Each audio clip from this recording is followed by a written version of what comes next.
아침에 잠자리에서 깨어나는 즉시 알아차리는 것은 하루를 시작하는 중요한 수행을 하는 것입니다.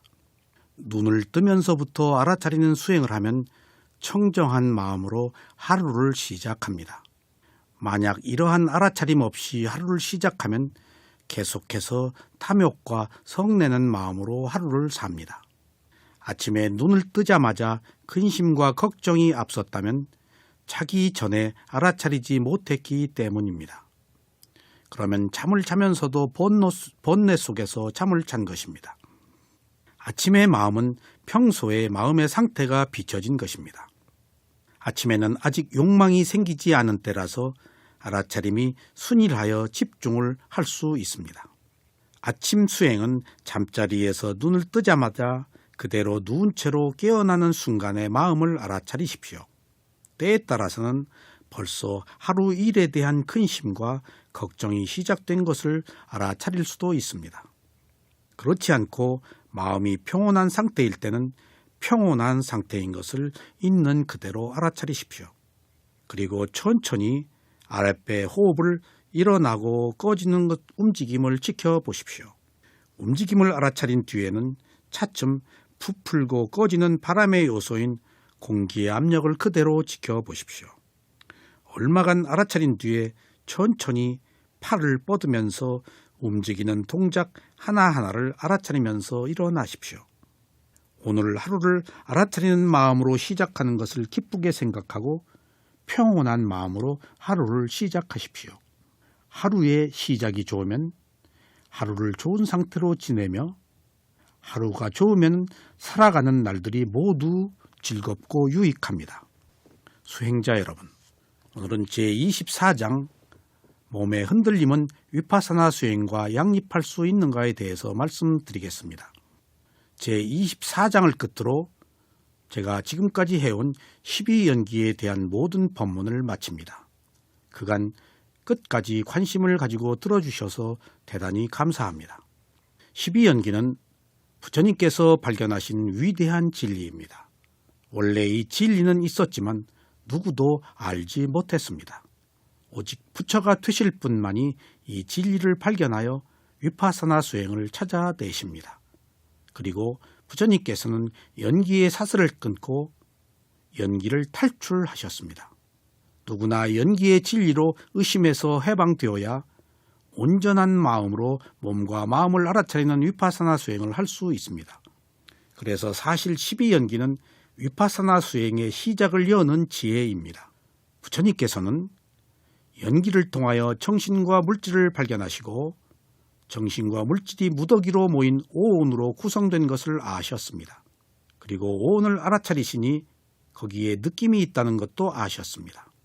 이 느낌을 통하여 지금까지는 하나의 대상과 하나가 되는 것을 알아차리는 수행만 하다가 이제 대상을 분리해서 하는 찰나 집중을 아시게 됩니다. 바로 이 찰나 집중이 위파사나 수행입니다. 그래서 대상과 하나가 되지 않고 대상을 분리해서 알아차린 것입니다. 바로 이 찰나 집중을 통하여 무상 고부활을 하시고 가래가 끊어진 열반을 성취하셨습니다. 이런 연기가 시작부터 간단한 지혜가 아닙니다. 알고 보면 매우 쉽지만 모르는 상태에서는 연기가 복잡하고 이해하기가 어렵습니다. 그러나 처음부터 오묘한 진리를 모두 알 수는 없습니다. 단지 모든 것이 원인과 결과로 일어나고 사라진다는 것만 알아도 됩니다.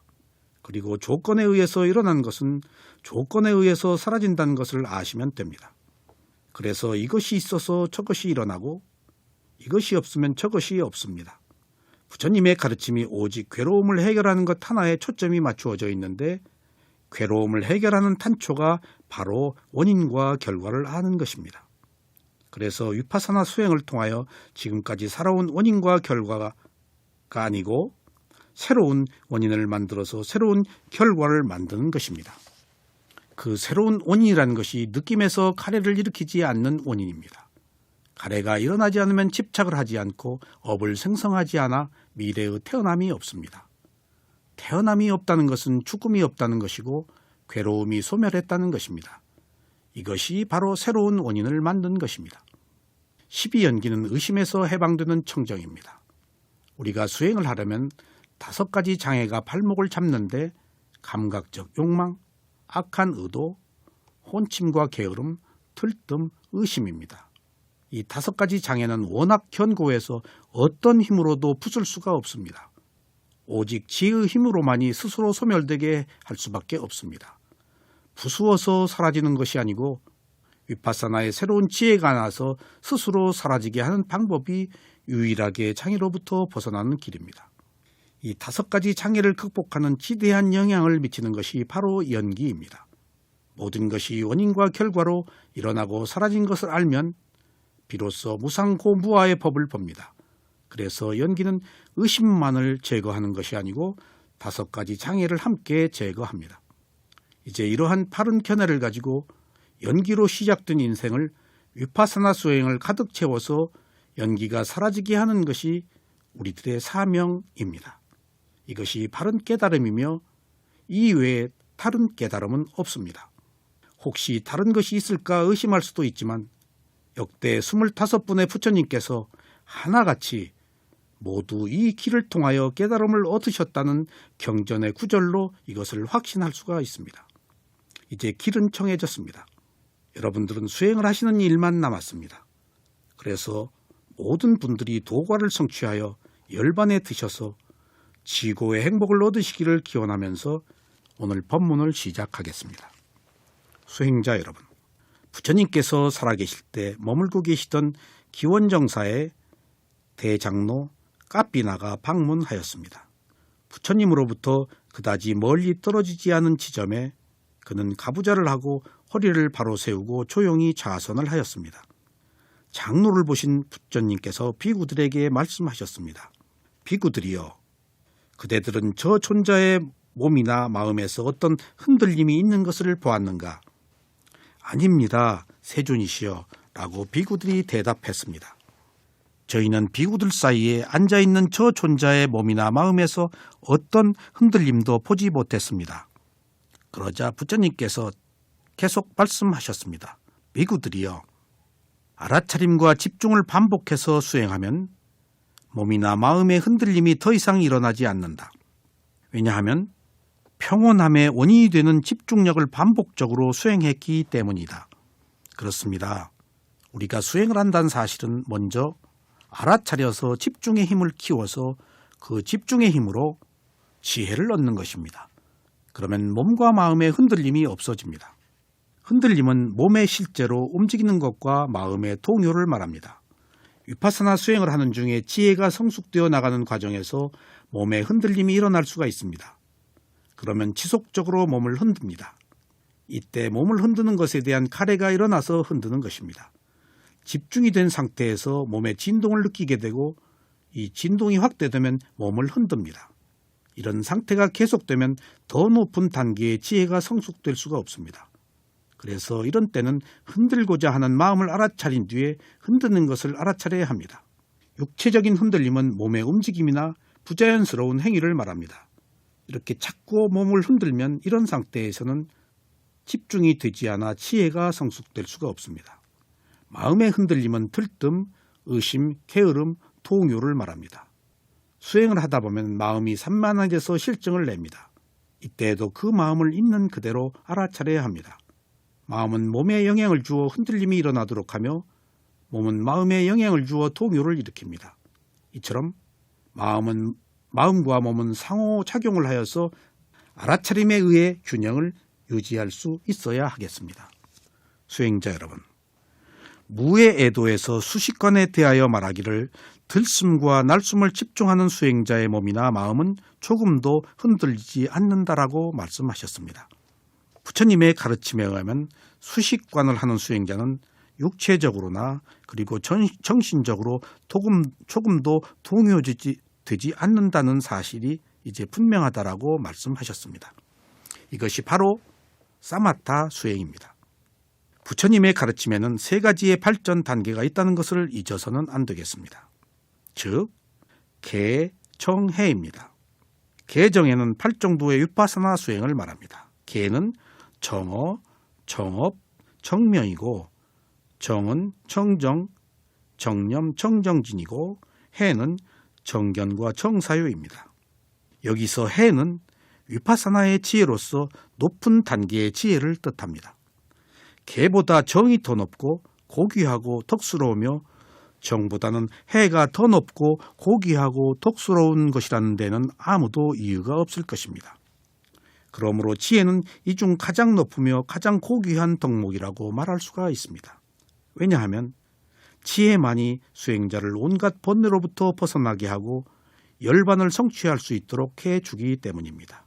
지혜는 정견을 우두머리로 하여 모든 성자들의 도지를 실현하는 항목입니다. 반면에 사마타 수행은 정정을 우두머리로 하기 때문에 모든 것을 껴안는 지혜, 즉 위파사나 지혜의 수행이라고 말할 수가 없습니다. 위파사나의 지혜는 온이 일어나고 사라지는 현상을 알아차리는 수행을 함으로써 얻어지는 것입니다. 그러므로 위파사나 수행에서는 몸이나 마음에 어떠한 흔들림도 있을 수 없다고 단언할 수 있습니다. 왜냐하면 위파사나 수행은 바른 마음가짐과 바른 지혜를 포함하고 있기 때문입니다. 수행자 여러분, 미얀마의 어떤 장소에 가면 경직되거나 실신하거나 의식불명이 되거나 치매에 걸리거나 쇠약해지는 경우가 있다고 말합니다. 한국에서도 마찬가지입니다. 특별한 장소가 신상하다거나 어느 곳은 기운이 좋다거나 하는 경우를 말합니다. 그러나 순수 위파사나를 할 때 결코 이러한 바람직한 일들이 일어날 수가 없습니다. 왜냐하면 수행 자체가 정경과 정사유의 인도를 받는 크게 선한 지혜와 관련된 마음이기 때문입니다. 어느 의미로는 위파사나 수행을 한다는 것은 이런 삿된 견해로부터 자유로워지기 위한 것이기도 합니다. 정견은 올바른 견해입니다. 그러므로 정경과 정사유 그리고 바른 마음가짐을 가진 위파사나 수행자는 온이 일어나고 사라지는 실제의 모습을 있는 그대로 보는 지혜를 얻습니다. 그러므로 여기에서는 초보 수행자의 이익을 위해 다시 한번 강조하자면 위파사나에서는 위에 언급한 바와 같이 처음부터 바람직하지 못한 일들이 결코 일어날 수가 없다는 것입니다. 빨리어의 경장이나 논장 어디에도 그러한 불행하고 바람직하지 못한 경우를 거론한 적이 없습니다. 그러므로 수행자는 위파사나 수행을 지도할 스승을 선택할 때 신중할 것을 권하는 바입니다. 그렇습니다. 위파사나 수행을 해서 오는 장애는 결코 없습니다. 잘못된 삿된 견해로 인한 수행이 여러분들의 정신을 피폐하게 하고 여러분들의 심신을 고단하게 할 것입니다. 그래서 어느 스승을 선택하느냐 하는 것이 여러분들의 현재 행복과 미래 행복을 결정하는 것입니다. 수행자들은 이제 어떤 시간이나 어떤 장소에 있거나 구애받지 말아야 합니다. 어떤 장소는 기운이 좋다고 말하는 것은 외부적 환경에 몸과 마음이 흔들린 것입니다. 어느 시간, 어느 장소에 있거나 알아차려야 할 대상은 오직 자신의 몸과 마음입니다. 풍수다, 명당이다 하는 것도 지극히 세속적인 관점입니다. 이런 것들이 나름대로 합리적인 이유가 있겠지만 출세간에서는 이런 것들을 뛰어넘습니다. 그래서 위파사나 수행자들은 사주나 관상이나 풍수를 뛰어넘습니다. 왜냐하면 어떤 장애가 생기더라도 그렇네 하고 알아차리면 그것은 이미 장애가 아니고 단지 알아차릴 대상에 불과하기 때문입니다. 그러면 여러분들은 거미줄에 걸리지 않는 바람처럼 장애로부터 자유롭게 사실 것입니다. 우리가 살아가는데 이미 만들어 놓은 과보로 여러 가지 일에 얽히기 마련입니다. 그러나 어떤 경우에나 알아차림이 있으면 장애가 아니고 그것은 하나의 알아차릴 현상일 뿐입니다. 수행자 여러분, 오랜 시간 동안 12연기와 위파사나 수행을 공부하시는데 노고가 많으셨습니다.